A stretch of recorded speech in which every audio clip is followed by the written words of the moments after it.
Well, first of all, I need to apologise to anyone from the Religion of Peace who has sent me a death threat recently. I'm afraid I haven't been able to respond, unfortunately, because I get so many messages and emails from sane people that it takes up all my time in replying to as many of them as I can. So if you haven't heard from me, please don't think I'm being rude, because I would hate to cause offence. I suppose I should have realised that some people would fly off the handle at being told that they can't take criticism. I can take criticism, which is just as well because I get called a racist and an Islamophobe almost every single day, not to mention a Jew, a homosexual, and various other names that some Muslims seem to think are insults when in fact they're not. And I don't mind. You won't find me running to a tribunal or a human rights commission to whine and whinge about it for financial gain, unlike some delicate souls we could mention. But one thing that does bother me is the fact that some people seem to think that I've got something against all Muslims, which simply isn't true.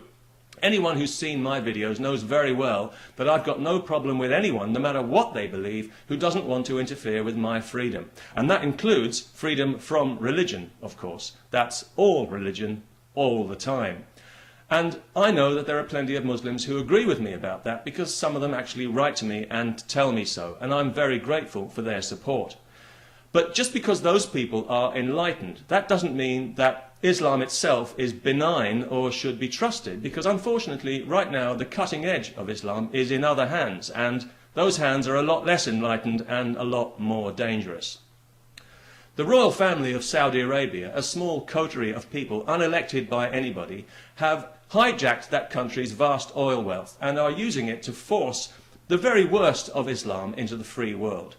So far they've spent $100 billion building mosques and funding pressure groups of fanatics who install themselves in Western society under grand official-sounding titles full of words like Congress and Council, and then claim to speak for all Muslims, while in reality doing all they can to stop Muslims from integrating, because their existence and their income depend on keeping Muslims separate and in conflict with everybody else.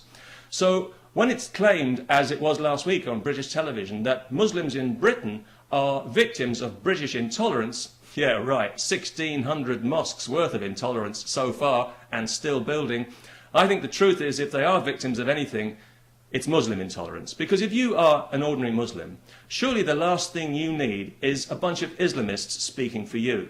Because everything they do and say reflects back on you.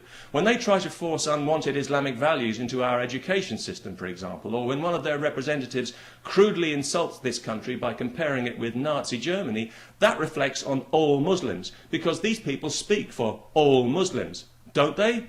No? Well, maybe somebody should tell them that.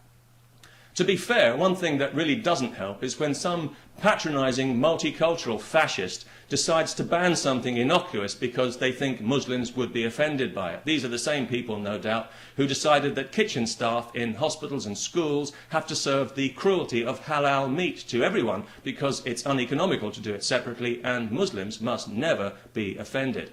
Or the people who offered Muslim-only days in public swimming pools, excluding everybody else, because it seems that some Muslims actually are offended at having to bathe among kafirs and infidels.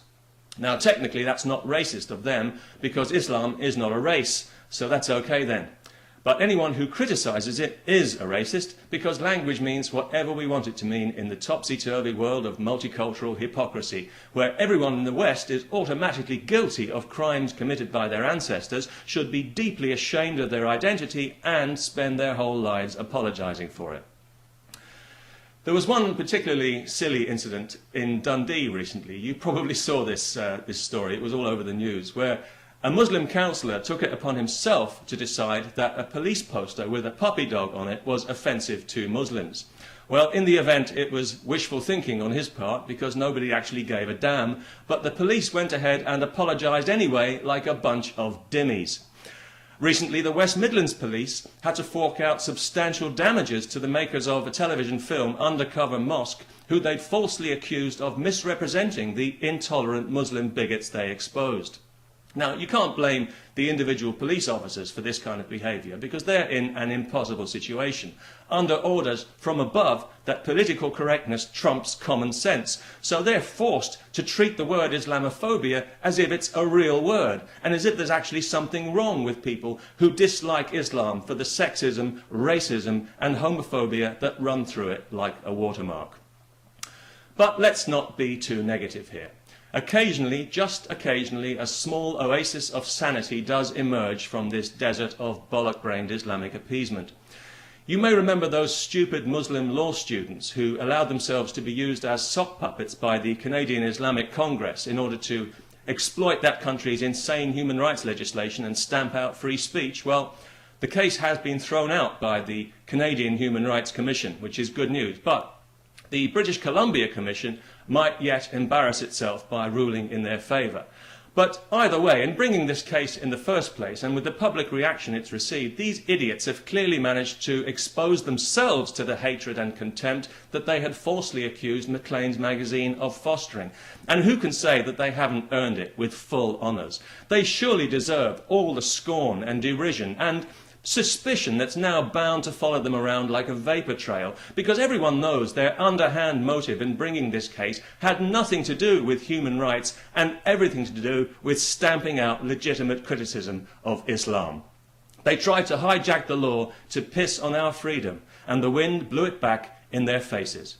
You could almost call it a legal suicide bomb, if you wanted to be offensive. Peace. Now that is a much better idea. Don't you think?